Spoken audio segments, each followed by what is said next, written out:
Shania, ba't nandito ka? Alis na.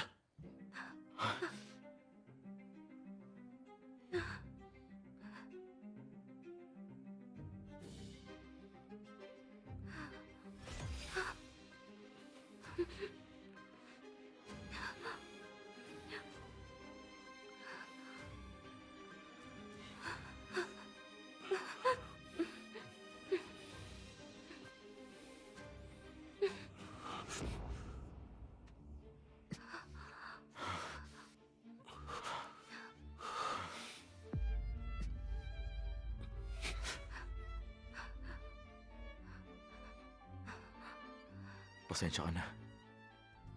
Shania, kitang-kita ko sa mga mata mo. Tuluyan ang umapoy. Diyan sa puso mo ang selos. I-download na ang View app para mapanood ng buo ang View Shorts in Tagalog.